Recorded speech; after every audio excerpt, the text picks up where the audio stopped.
কাকে বলে? পয়গম্বর ইসমাঈলকে নিয়ে বাবা ইব্রাহিম আলাইহিস সালাতু ওয়াস সালাম মিনা প্রান্তরে চলে গেলেন। ইসমাঈলকে শোয়াইয়া প্রস্তুতি নিচ্ছেন জবাব দেওয়ার জন্য। পয়গম্বর ইসমাঈল বলে, বাবা আল্লাহর হুকুম হয়ে গেছে, জবাব দিবেন। আমার একটা পরামর্শ আছে। বলে কি? বলে, বাবা বাবার সন্তানের চাইতে বড় সম্পর্ক মায়ার সম্পর্ক আর নাই। বাবা আপনি আমার চোখে কাপড় দিয়ে বেঁধে নেন, আপনার চোখেও কাপড় দিয়ে বেঁধে নেন। যদি বেঁধে না নেন, চার চোখের মিলন যখন হয়ে যাবে বাবা, হয়তো আমি মায়া আপনাকে জড়ায় ধরতে পারি, উঠে দৌড় দিতেও পারি, আপনিও ছুরি রেখে আমাকে জড়ায় ধরতে পারেন, আল্লাহ বেজার হয়ে যাবেন। বাবা আমার চক্ষু বেঁধে নেন, আপনার চক্ষু বেঁধে নেন। আর একটা আরজি আছে, বাবা আমার মা আমার জন্য অনেক কষ্ট করেছি রে বাবা। আমি নিজ চোখে দেখেছি আপনি যখন ছিলেন না, আমার মা নিজের না খাইয়ে আমাকে খাওয়াইছে। আমি জানি না আমার মা আমার কোরবানি খবর শুনে ধৈর্য ধরতে পারবেন কিনা। বাবারে আমার মাকে আমার রক্ত মাখা কাপড়টা দেখাবেন না, আমার মাকে ধৈর্য ধরতে বলবেন, আর বলবেন কিয়ামতের ময়দানে একসাথে জান্নাতের মধ্যে মায়ের সাথে আমার সাক্ষাৎ হবে। বাবা পৃথিবীর সবচেয়ে করুণ ইতিহাস।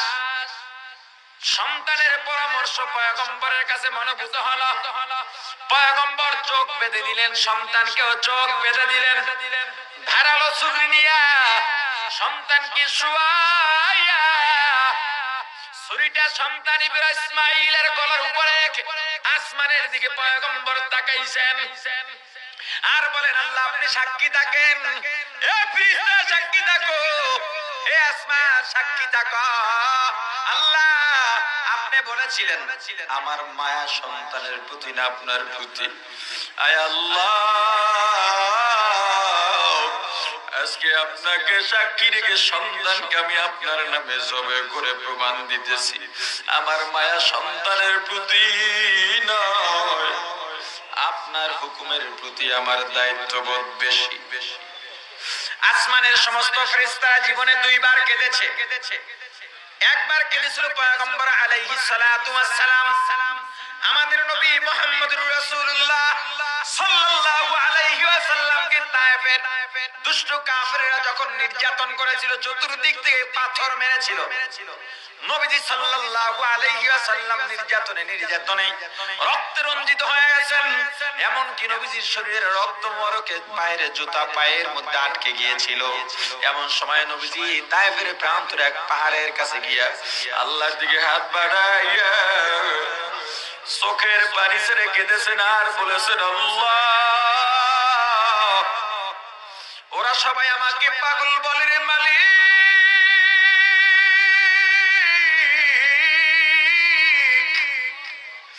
আপনি তো জানেন আমি পাগল না।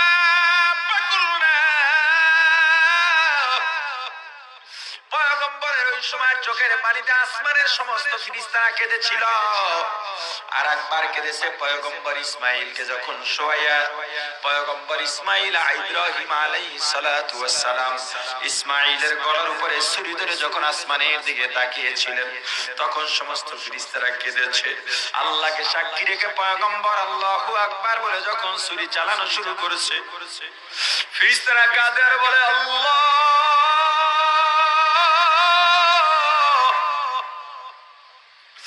আপনার পয়গম্বরকে থামান, ইব্রাহিমকে থামান, সহ্য করতে পারি না। ওদিকে হাজেরা কান্দে,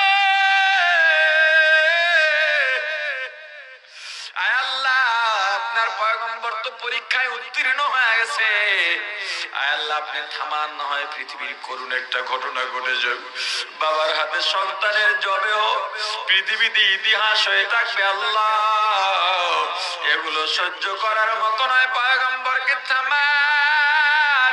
আল্লাহ ডেকে বলেন, ফেরেশতারা আমি আল্লাহ যা জানি তোমরা জানো না।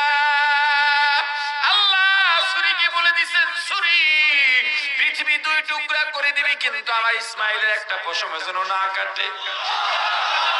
পয়গম্বর ইব্রাহিম আলাইহিস সালাতু ওয়াস সালাম ছুরি দিয়ে আল্লাহু আকবার বলে নিজের সন্তানের গলায় ছুরি চালান, কিন্তু পয়গম্বরের গলা কাটে না, ইসমাইলের গলা কাটে না, জবেও হয় না। চক্ষুটা খুলে দেখেন না, ইসমাইলের কিছুই হয় নাই।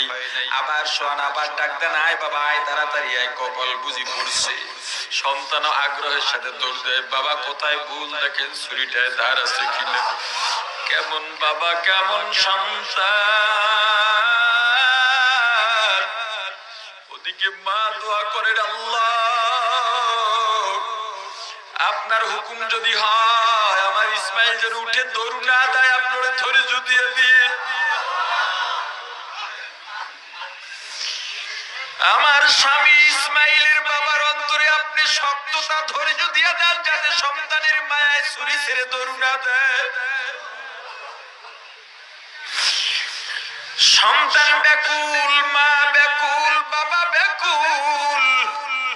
ত্যাগ কাকে বলে, কোরবানি কাকে বলে, এটাই কোরবানি, এটাই কোরবানি, এটাই ত্যাগ। মুসলমান ত্যাগ করব, কোরবানি দিব, ত্যাগ করব। আল্লাহ নিয়ামত দিয়েছেন, নিয়ামতের কোনো সীমা নাই। আমরা এই নিয়ামতের শুকরিয়া আদায় করতে করতে বেশি বেশি নামাজ আদায় করব, ত্যাগ স্বীকার করব আল্লাহর হুকুম পালনের মাধ্যমে। পয়গম্বর যখন দেখলেন না কাজ হয় না, আবার ডাক দেন, সন্তান আবার দূর দিয়ে শুয়ে যায়। হঠাৎ একবার তৃতীয়বারে দেখে ফিনকি দিয়ে রক্ত ছিঁড়ে গা ভিজে গেছে। আলহামদুলিল্লাহ বলে চক্ষু খুলে দেখে পয়গম্বর ইসমাইল পাশে দাঁড়ানো, অপরিচিত একটা জন্তু ছটফট করতেছে। পয়গম্বর চোখের বাড়ি ছেড়ে দিছে, বাবারে কলিজা বুঝি ফেটে যায়, আয় বাবা আয় আয়। ছুরিতে এত ধার, জন্তুটা দুইটা বুঝে গলাটা কেটে গেল বাবা। আল্লাহ জিবরাইলকে পাঠায় দিয়েছেন, জিবরাইল এবার যাও। আবার হাজিরা কান্দে, ফেরেশতারা সহ্য করতে পারে না। ও পয়গম্বর, আমি আল্লাহর পক্ষ থেকে এসেছি, আপনার কুরবানি আল্লাহ কবুল করে নিয়েছেন, আপনি পরীক্ষায় পাশ করে গেছেন। এটা জান্নাত থেকে জান্নাতি দুম্বা আল্লাহ পাঠিয়ে দিয়েছে। মূলত ইসমাইলকে জবাই দেওয়ার উদ্দেশ্য নয়, উদ্দেশ্য হলো আপনি আল্লাহর প্রতি কতটা অনুগত আছেন সেটা দেখার জন্য। যান যান, সন্তানকে নিয়ে যান। বাবা সন্তান, সন্তানের মা মিলে আনন্দের সাথে এই পশুটার গোশত রান্না করে খান। ও মুসলমান, সামনে কোরবানি আসতেছে, আমরা যারা পশু কোরবানি করব, এটা জবাই দেওয়াটা বড় কথা নয়। তোমার মধ্যে যদি ইখলাস থাকে, তাকওয়া থাকে, তাহলে তোমার কোরবানির পশু জবাই দেওয়ার সময় রক্ত জমিনে পড়ার আগে আল্লাহ কোরবানি কবুল করে নেবেন। একটা পশুর গায়ে যত পশম আছে, এই পশম বরাবর সওয়াব আল্লাহ তোমাকে দিয়া দিবেন। কোরবানি দিবা, খবরদার গোশত খাওয়ার নিয়ত করবা না। যে গরুটা দিলে গোশত মজা লাগবে, এটা দেখা উচিত সবার জন্য, শুধু নিজের জন্য নয়। আমি দেশি গরু জবাই দিলে গোশত মজা লাগবে, নিজের জন্য না, এটা মনে করে নাও। গরিবরাও খাবে, মজা পাবে, নিয়ত যেন সেটা থাকে। আমি ফ্রিজ কিনলাম কোরবানি উপলক্ষে গোশত রাখার জন্য, ওরে রাখো। জীবনে কি গোশত খাও নাই? গোশত গরু যখন জবাই দিবা, বকরি জবাই দিবা, গরিবদেরকে ফালাইয়া খাইবা না, গরিবদেরকে তাচ্ছিল্য করবা না। সবাই মিলে যাতে কোরবানির আনন্দটা ভাগাভাগি করতে পারে, আল্লাহ তৌফিক দান করে। গরিব যদি কষ্ট পাও, তাহলে বুঝবা তুমি গোশত খাওয়ার লাগে কোরবানি দিছো। মহিলারা ভেজাল করে কোরবানিতে, এত গোশত মাইনষেরে দিয়ে দিলে আমার বলা মানে খাইবে, সারাটা বছরই তো